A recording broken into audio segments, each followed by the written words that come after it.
Então, boa tarde a todos novamente. Todos estão aí presentes, retornaram do café?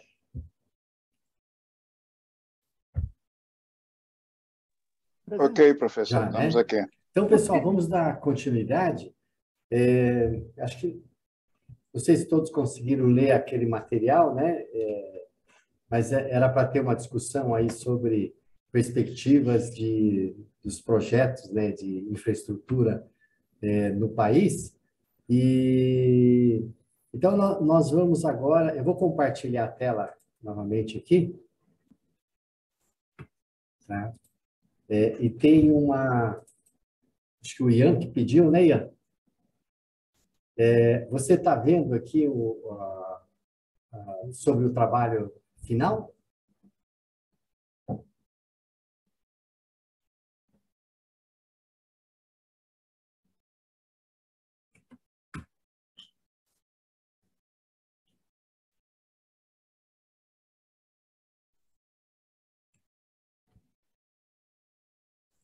Deixa eu interromper. Eu vou compartilhar novamente.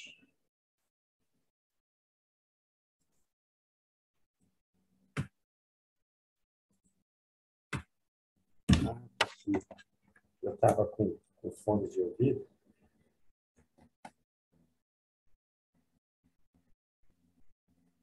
O Cícero, agora eu estava perdido aqui. Eu tinha colocado o fone de ouvido, mas estava sem o fone. Aí não estava ouvindo ninguém. Então, Não, pessoal. já estou conseguindo ver bem, professor, vê-los e Tá. ouvi-los. Aí eu estou te vendo também. Então, isso aqui acho que foi o Ian que pediu, não sei se foi o Maurício, né? Eu acabei de postar esse material, está lá, é o que nós apresentamos na primeira aula, né? Os grupos, né? O objetivo aqui, só relembrando, né? Que vocês têm que entregar na quinta, né? Quais seriam as principais obras de infraestruturas ou a principal que vocês identificaram, né?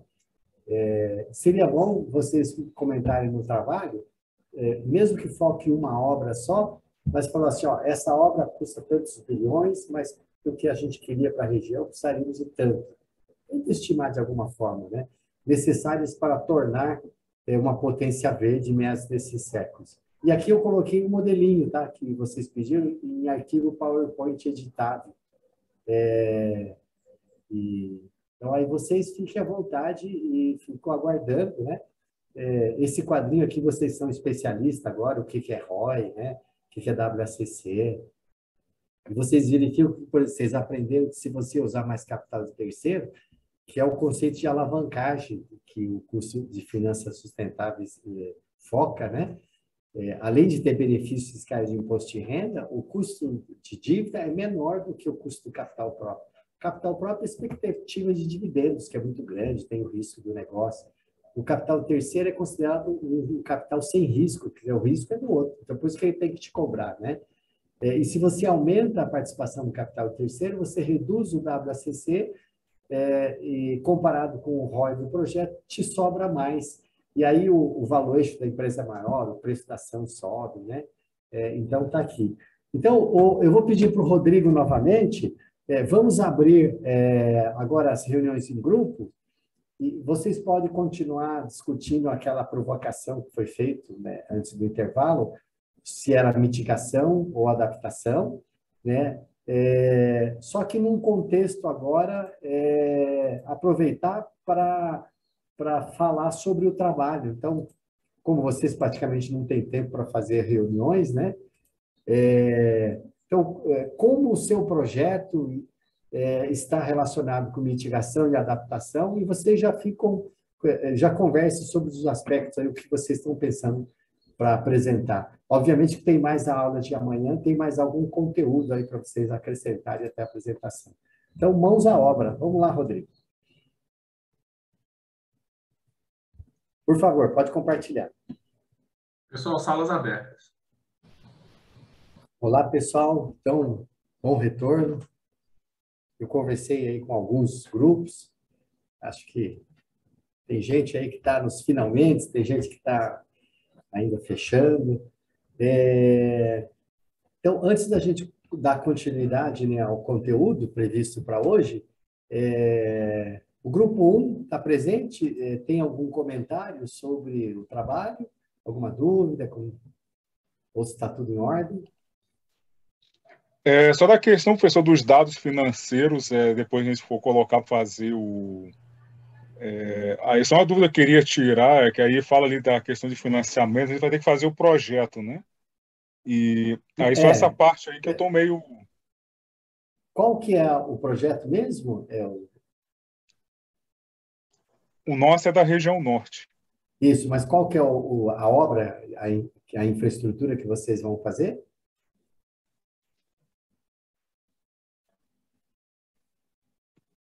Espera aí só um minutinho. Eu lembro, mas não associei. Vamos fazer, espera aí.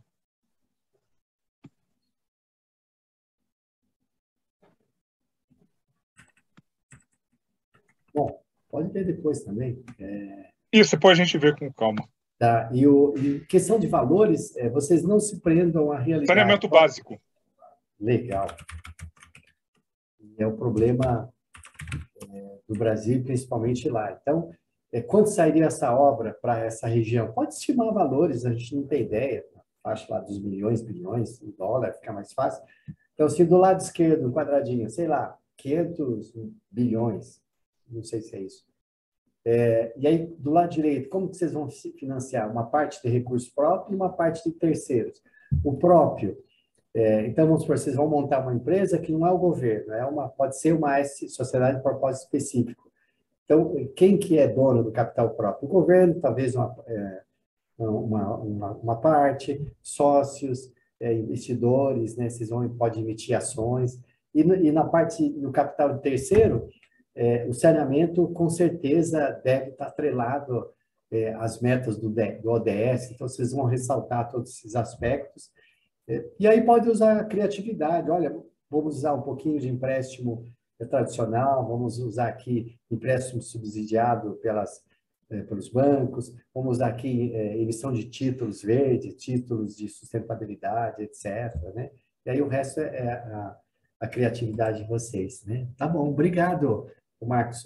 A região Nordeste?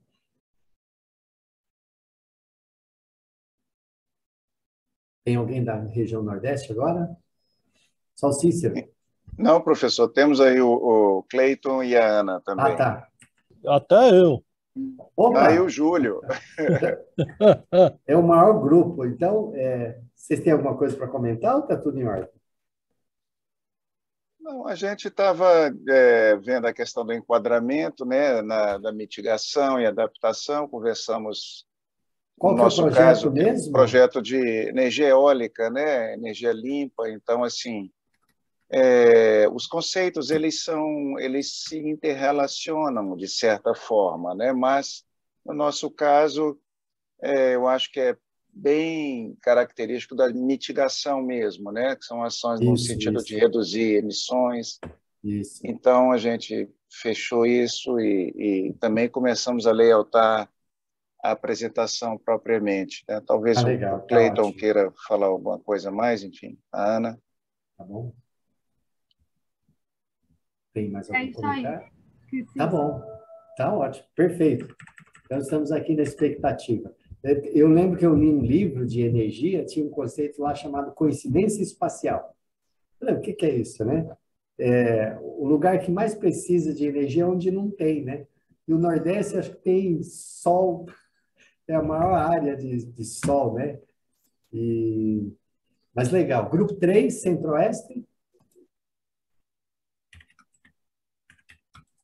Oi, professor.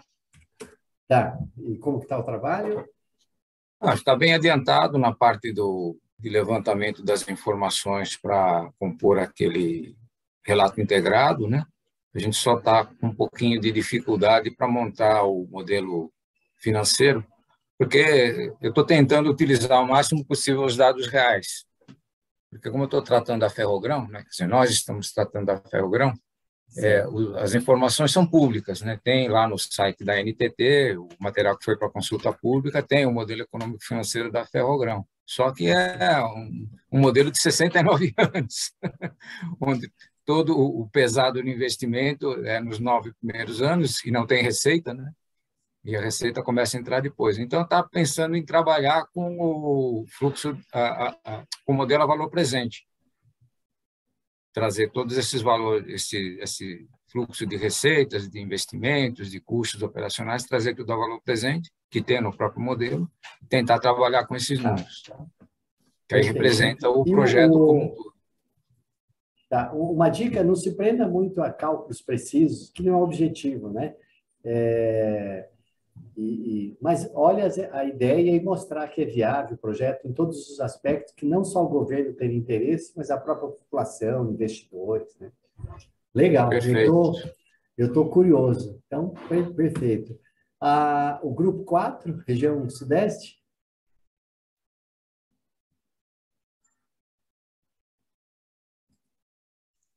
Grupo 4 sou eu, professor. Tá tudo em ordem, Maurício? Está em ordem. A gente está organizando a apresentação. A gente contou com a generosidade de um dos colegas, o Mário, que compartilhou um material com a gente. Aproveito para agradecer. E, enfim, está correndo. Temos aí 4 dos 5 slides para preencher ainda, mas estamos correndo atrás. Perfeito. E é o trem de alta velocidade, né? É o trem de alta velocidade Campinas, São Paulo, Rio de Janeiro. Tá bom. Tá ótimo. Obrigado. Grupo 5, Janaína e Selma, também já estão aí caminhados, né? Isso, nós conversamos, né? A ideia é trabalhar na área de resíduos sólidos na região sul, para ampliar a coleta seletiva e a venda do material, né? Conforme os dados do INIS e resgate. Perfeito, tá ótimo, tá bom. E o grupo 6? É um grupo grande também, e é o Brasil todo, né? Pois é, professor, a gente está discutindo aqui no nosso grupo de WhatsApp aqui, porque rolou uma sugestão de mudar o lugar da nossa usina de hidrogênio. Aí a gente está discutindo aqui. Inicialmente seria Itaipu, aproveitando a estrutura de água e logística, né? Aí agora a gente está aqui discutindo se leva para o Ceará e já faz o que está sendo feito lá. Que é estadual, mas aí seria uma nacional ali, né? Então, a gente tá nessa dúvida aqui no grupo. Perfeito, tá ótimo. Nossa, eu estou curiosíssimo aí, né? Então, tá ótimo. Então, vamos dar continuidade aqui à aula normal. Muito obrigado e eu acho que valeu aí, né? Eu vou compartilhar a tela novamente, pessoal, e para a gente tentar fechar essa última parte da aula, né? Só me confirme alguém se vocês estão vendo. Estão vendo, né? Perfeito, professor. Tá, então nós acabamos de sair da reunião. E esse slide aqui é quando o grupo da Ferrogrão, né? Quando o senhor comentou, trazia valor presente. Então, esse slide a gente discutiu muito lá no grupo da turma de formadores, né? Eu confesso que eu discuti bastante também, e eu estou apresentando aqui porque eu concordo, né? Então, olha aqui, ó, os perigos do modelo FCD, fluxo de caixa descontado, que é o modelo do valor presente, né? Vocês viram na aula passada, aqui, o modelo de fluxo de caixa descontado tem alguns problemas, né? E esse caso, ele fala da tirania da taxa de desconto. Então, é um canadense que preparou esse material, trouxe o que tinha no Canadá, Estados Unidos, na Europa, né? E ele comentou o seguinte, ó, todo mundo usa esse fluxo de caixa descontado, até eu, né? Vocês também.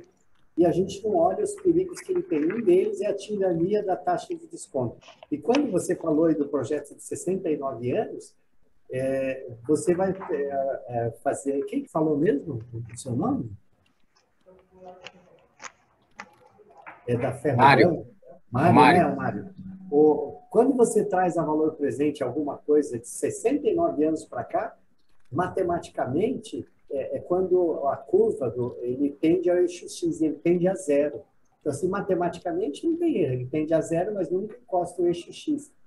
E os modelos de fluxo de caixa descontado, tudo que é 60 anos, 50 anos, 40 anos, 30 anos, não tem valor, é zero. Então, esse é um erro grave no modelo de finanças. A gente já discutiu isso lá no Departamento de Economia e Finanças, mas é assim, ó, ninguém discorda, mas também ninguém concorda. Teve um professor que apresentou um artigo falando sobre isso, né? O erro do WACC, não sei o quê. Ninguém discordou, mas ficou quieto, assim. E continua usando, há 50 anos, o que a gente aprendeu aí, principalmente nos americanos, né? Mas nesse projeto de 69 anos, você vai ver que se você trazer o valor presente, sei lá, os últimos 30 anos, dá R$1 aqui, dá $1 simbólico, não tem valor. E isso realmente não é verdade. Olha, qualquer coisa que aconteça a uma corporação ao longo de 25 anos, não importa para eles. Imagine depois, né? Portanto, nessa lógica, os netos não têm valor. A dor econômica que as mudanças climáticas trarão acontecerá daqui a mais de 30 anos. E a análise de fluxo de caixa descontado sugere que esses números não importam. Então, eu peço que o Mário aí talvez comente sobre isso, ver se concorda ou não, talvez na apresentação caiba alguma coisa. Eu lembro que um aluno fez um projeto, uma aula de contabilidade agrícola, de azeitona, oliveira, né? E a natural demorava 40 e poucos anos só para começar a produzir. Então, valor presente zero, não era inviável, e o projeto é viável, né? Então, o modelo financeiro hoje não enxerga o longo prazo, só enxerga o curto prazo. Você pega o Japão, por exemplo, o hino do Japão, se vocês olharem a tradução, é assim, daqui a 8.000 anos para frente, não sei quantos 8.000 anos, né? A China planejou lá 1.000 anos para fazer aquela muralha, né? E nós, no mundo ocidental, a gente é muito de curto prazo. Então, essa é a discussão que teve grande lá no primeiro grupo, né, de formadores, e cabe aqui para vocês, estou trazendo para vocês refletirem. Tá? Quais são os elementos centrais, né, de financiamento sustentável? Então, aqui, políticas, recursos humanos, cultura, aspectos econômicos, ele é bem complexo aqui, né? E aqui, ó, projetos de infraestrutura que são planejados, projetados, construídos, operados, e eu coloquei amarelo hoje, desmantelados. Talvez um dos grandes, uma das grandes ações que tem que ser feita no mundo, o Brasil em menor escala, porque aqui tem mais para construir do que desmantelar, para garantir a sustentabilidade econômica, social, ambiental, resiliência, blá, blá, blá. Então, os países já desenvolvidos, digamos assim, desmantelar tudo que foi feito com base no modelo antigo, né? Então, isso é o que nós vamos passar também. Tá? E a lacuna dos investimentos são números grandes. Ó, aqui a McKinsey é uma fonte razoavelmente confiável, né? 3 trilhões de investimento na lacuna anual, numa demanda de 93 trilhões em 15 anos. Então, ou seja, os valores são muito grandes, né? Como que vai ser distribuído isso aqui? Ó, governos, né? Bancos multilaterais, assistências de desenvolvimento, né? E no caso do Brasil, acho que talvez é o que mais interessa, também é preocupante, né? O Brasil ocupa a 81ª posição entre as 137 economias em termos de qualidade geral de infraestrutura, né? Deve ser verdade, né? Vocês têm condições de avaliar melhor. O Brasil tem 13% de sua rede rodoviária pavimentada, enquanto os países mais desenvolvidos, ricos, né, da OCDE, a média é de 70%, né? Apesar da contribuição relevante do setor privado para o desenvolvimento de infraestrutura, 50% de investimento até 2016, os investimentos diminuíram acentuadamente em 2012, né, até hoje aqui. E para fechar a lacuna de investimento em infraestrutura, aqui é Brasil, né, estima que o Brasil necessite de uma média de 110 bilhões de dólares por ano, né? Então, você vê que está na casa dos 10 bilhões, né? Até 2040, nós temos aí 30, Então, você vê que os projetos de vocês vão estar, provavelmente, muitos deles aí na casa dos bilhões. Ô, professor, Pois só não? para complementar, Por favor. com esse novo marco legal de saneamento, estima-se Certo. que até 2033 o Brasil precisa, para a universalização de serviços, né, de água e esgoto, cerca de 800 bilhões de reais. Oxi! Tá Então é certo. muito dinheiro. Obrigado pela informação aí. Então, estou curioso para ver a apresentação de vocês aí, tá bom? Aqui nós vamos passar batido também, né? Mas no curso original lá que nós tivemos, a gente estudou vários estudos de casos. No caso aqui, a gente está dando a prioridade para vocês fazerem os trabalhos, né? Então, esse é um exemplo de energia eólica. Vocês podem, a região Nordeste pode utilizar, né? E tem dados aqui, né, sobre como foi essa... E eles utilizaram títulos verdes, né, debêntures verdes. Vocês podem entrar no link aí, no caso desse grupo aí vai ser interessante, tá? Aqui nós vamos passar batido para ver se sobra um pouquinho mais de tempo. Então, o que são títulos verdes? Eu não vou, assim, falar muito, até porque tem um vídeo aqui, né?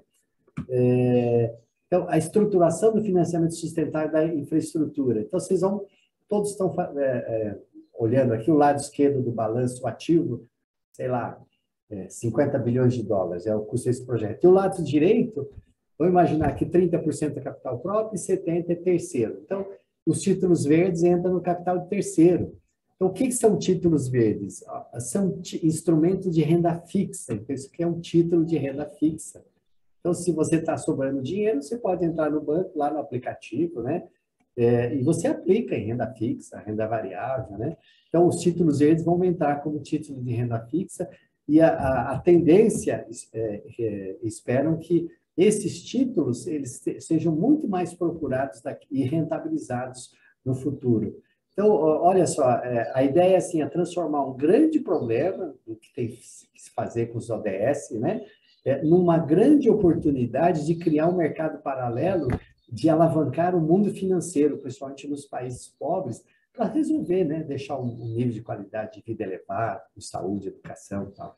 Esses títulos são geralmente vinculados a ativos respaldados pelo balanço patrimonial. Então, vocês vão apresentar o balançozinho lá, né? Ativo, passivo, da entidade emissora. No caso aí, a sugestão é tipo uma parceria público-privada ou um project finance, né? A diferença são muito parecidos, um project finance e uma PPP, só que não necessariamente o governo precisa participar, né? De modo que geralmente tem a mesma classificação de crédito que outras obrigações de dívida de seus emissores. E os títulos verdes possuem incentivos fiscais, tais como isenção de impostos e créditos fiscais, tornando-os um investimento mais atraente em comparação com um título tributável semelhante. Então, esse é um ponto, quando o pessoal comenta, não, a legislação tributária tem que interferir para incentivar a sustentabilidade. Sim, mas em vez de atacar a ponta e começar a tributar tudo aquilo no consumo, que não deixa de ser uma alternativa, é trabalhar mais nesse lado do passivo, né? Nos títulos financeiros e alavancar, né? Alavancar aí os green bonds, os títulos verdes aí, tá? Então, eu vou colocar aqui, pessoal, o vídeo, só alguém me confirma se vocês estão vendo e ouvindo. Estão vendo e... Perfeito. Ouvindo, não. Ouvindo? Não. Não ouvindo, não. Ah, tá. Não. Então, deixa eu descompartilhar aqui. Compartilhar. Aí compartilhar só. Eu sempre esqueço isso. Temas muito importantes, tanto no Brasil quanto no mundo inteiro, pelo menos pelos próximos anos. Mas e se eu te disser que tem uma forma de ajudar a endereçar essas questões e ganhar dinheiro ao mesmo tempo? E se eu falar ainda que existem títulos que te permitem cuidar do meio ambiente e ganhar dinheiro na renda fixa, ou seja, que estão disponíveis até para investidores um pouco mais conservadores? O meu nome é Paula Zogby e nessa Escola de Investidores a gente vai falar sobre os Green Bonds, ou títulos verdes mesmo. Além do nome super sonoro, os Green Bonds são títulos que estão super em evidência e pelos melhores motivos possíveis, né? Porque eles endereçam questões de meio ambiente, né, questões ambientais para os investidores que têm interesse em criar um mundo, um planeta melhor nos próximos anos. Vamos por partes. Se você não está familiarizado ou familiarizada com o conceito de ESG e investimentos, eu te convido a assistir a um outro vídeo que a gente fez aqui, gravou aqui no canal da Rico. Eu vou deixar linkado, é uma outra escola de investidores. Então já abrem uma outra aba aí para assistir depois desse aqui. E antes de começar, também é muito importante deixar bem claro que os Green Bonds não são créditos de carbono. Se vocês tiverem interesse, a gente pode gravar um outro vídeo explicando melhor os créditos de carbono, mas por enquanto o importante é entender que são temas diferentes, ok?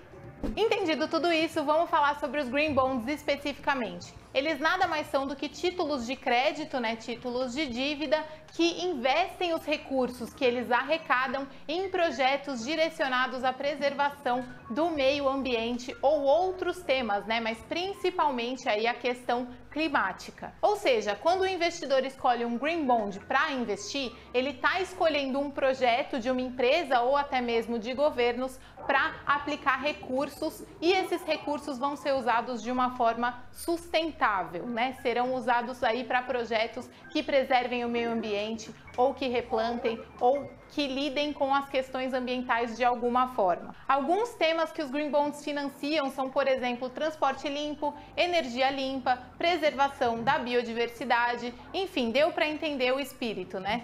Aqui no Brasil, a gente costuma encontrar os Green Bonds dentre os investimentos em debêntures, né, que são créditos emitidos por empresas de capital aberto, ou dentre os CRIs e CRAs, que são certificados de recebíveis imobiliários e certificados de recebíveis do agronegócio, ou entre os FDICs, por exemplo. Eu só falei os mais comuns, tá? Não quer dizer que outros títulos de renda fixa não possam ser Green Bonds, mas normalmente a gente encontra dentre essas opções.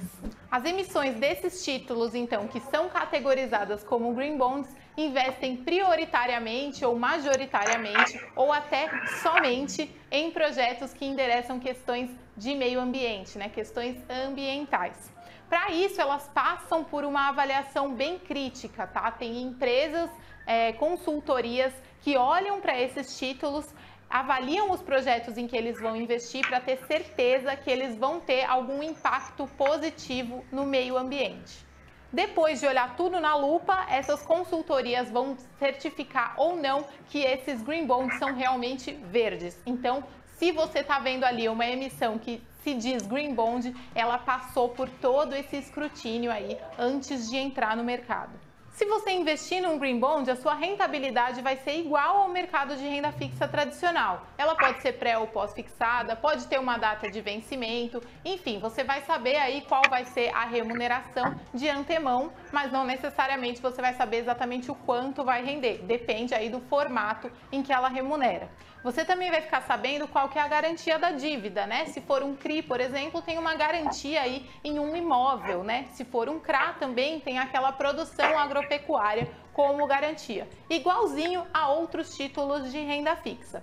A grande diferença é a maior transparência, né? Além de passar por essa avaliação minuciosa do projeto, os Green Bonds também têm um compromisso de divulgar dados com mais frequência. Então você vai saber quais estão sendo os impactos positivos daquele investimento que você fez.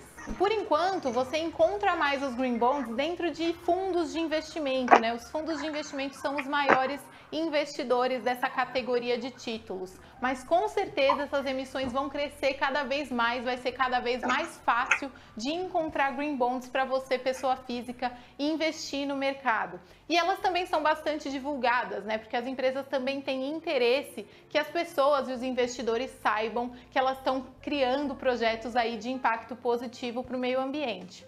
Para investir em Green Bonds, você faz o mesmo caminho que você faria para investir em outros títulos de renda fixa. Você entra lá na sua conta da Rico, vai na aba Renda Fixa e pesquisa lá o nome do Green Bond em que você quer investir. Se você gostou, não esquece de deixar seu like aqui, isso ajuda esse vídeo a chegar para mais pessoas. E se você tem dúvidas ou sugestões para os nossos próximos vídeos aqui da Escola de Investidores, não esquece de deixar aqui nos comentários também, que elas são muito bem-vindas. E não deixa de se inscrever também no nosso canal para ficar sabendo em primeira mão das novidades do mundo dos investimentos. Até a próxima!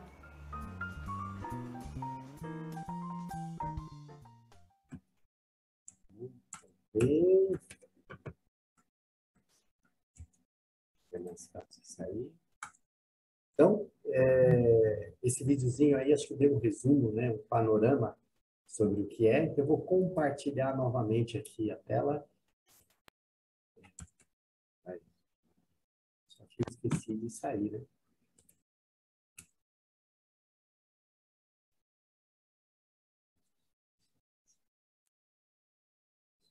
Então, vimos nesse vídeo, né, deu um panorama sobre títulos verdes, renda fixa, né, e nada impede que vocês no trabalho tenham renda variável também, pode vender ações, né, uma série de apelos aí, né, e você viu que, eu tinha esquecido de falar, quando você emite um título verde, ele passa por uma auditoria, uma asseguração de um terceiro, né, então você vê que esse é um trabalho, uma função, né, que está surgindo aí, tá? Então, agora, pessoal, nós vamos falar rapidinho aqui de compras sustentáveis. Eu confesso que eu ia até tirar esse assunto, né? Mas é importante, né? Eu acredito que vocês já tenham discutido internamente como são as compras dentro do governo, né? Então, é um mecanismo central na consideração de projetos de infraestruturas, né?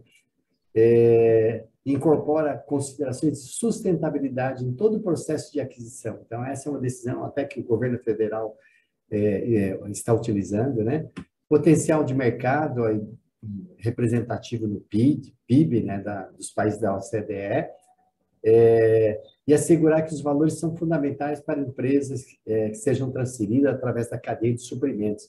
Então, com razão, né, atacar toda a cadeia de suprimentos é uma forma de você procurar implementar sustentabilidade em todos os locais, né? E quais são os motivadores para compras sustentáveis? São os mesmos para qualquer outras ações, né? Ecologicamente sustentável, economicamente viável, socialmente justo, né? Então, tudo sustentável. E, obviamente, você tem, assim, benefícios financeiros, redução de risco, compromisso com a transparência, né?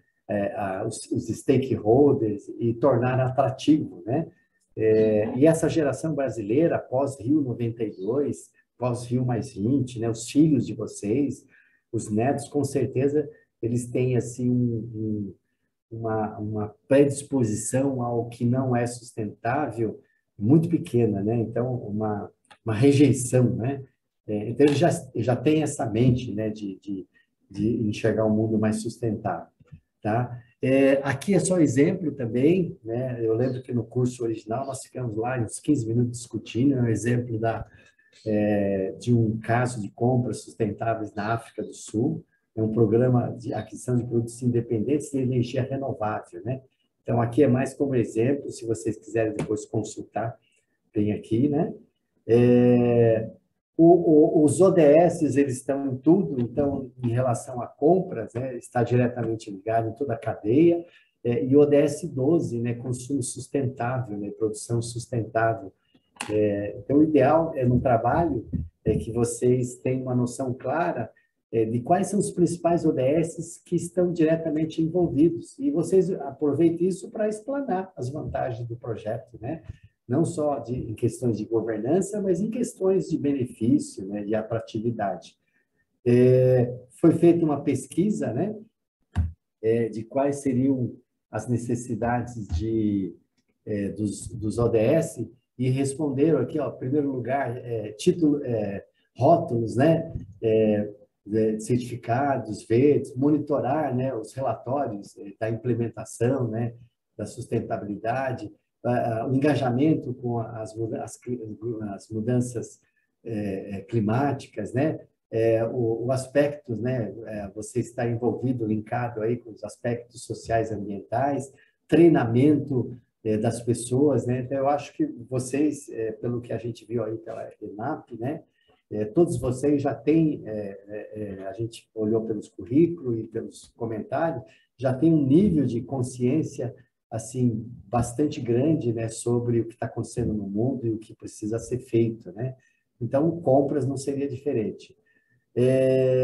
A ISO 20400, né, ela trata basicamente disso, de compras sustentáveis. A gente não vai aqui ver os detalhes, né?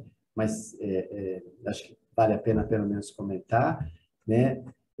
Aqui também tem um vídeo, né, da Itaipu, né? Também não vamos apresentar, né?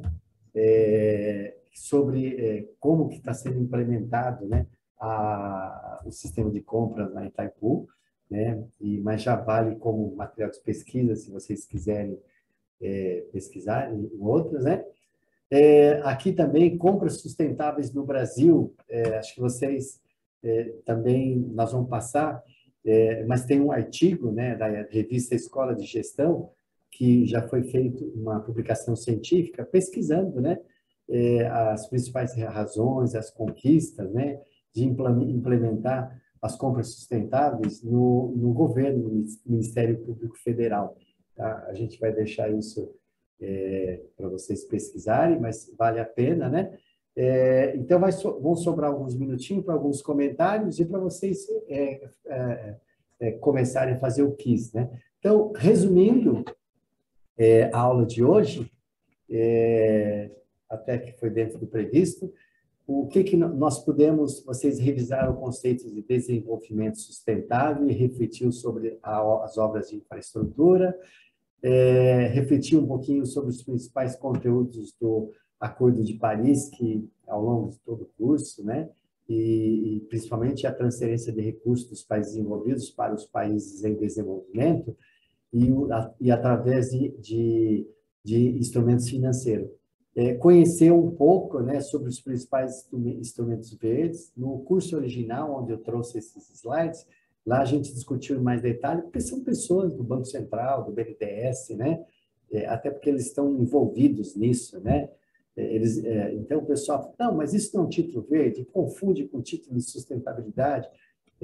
No nível deles, sim, né, até porque muitos desses produtos ainda nem foram criados no Brasil, mas com certeza vão chegar, né. Tomou conhecimento daqui, ó, Blended Finance, amanhã a gente vai ver um pouquinho mais, né, que é o financiamento misto, né, e é a bandeira da ONU para implementar os outros 17 ODS até 2030. Então, o que é o Blended Finance? Primeiro, convencer que os projetos utilizem da alavancagem. Acho que vocês já tiveram o entendimento aí na segunda e terceira aula, quando a gente viu aspectos contábeis e de análise de projetos, né? E para realmente possibilitar a implementação de obras que o governo talvez não tivesse chance de implementar aí mesmo a longo prazo. Vocês viram o vídeo lá, um pouquinho sobre os princípios para o investimento responsável em PRI. Foi uma iniciativa do mercado financeiro, né? E eles criaram os princípios e já foram os pioneiros a tentar levar esse conhecimento, essa conscientização de sustentabilidade para o mundo financeiro. Não sei se ficou claro, né? Mas esclareceu a diferença entre mitigação e adaptação, eu acho que sim, com o comentário, o comentário dos colegas, né? Esclareceu e refletiu sobre as normas de compras sustentáveis um pouquinho, né? Tocou o telefone aqui. Esclareceu em relação aos principais sumidouros, né, de gases de efeito estufa. Aqui a gente não explorou muito, né? Eu acho que não era tão razoável quanto importante como os outros assuntos. Refletiu sobre as normas. E, por último, aqui vocês estão sempre refletindo, então fica a reflexão Como está o andamento do trabalho? Vocês já tiveram oportunidade? Eu sei que aluno é sempre aluno, né? Alguns acabam deixando para o último instante, mas o importante é o resultado final, tá? A bibliografia, agradecimentos. Esse é um curso, né? O material de hoje é uma parceria internacional, né? Alemã, né? A Fibras, né? A ENAP, o Ministério da Economia, né? Muitos ajudaram, né? Ao próprio PRI, que incentivou também esse curso, né? E acabou, pessoal, tá bom? E nós temos aqui 3 minutos para eventuais comentários e a ideia é assim, o que eu pensei, já entra no quiz, está direcionado lá, qualquer dúvida pode mandar no chat, né? E eu desejo que vocês tenham uma boa resto de tarde, de noite, aí, descansar bastante, para ter aí mais 2 dias de aulas e, nesse meio, preparar não só o nosso trabalho, mas o trabalho das outras disciplinas também. Tá bom? Então, se alguém tiver algum comentário, por favor, acho que nós estamos dentro do tempo. Tem mais 2, 3 minutinhos.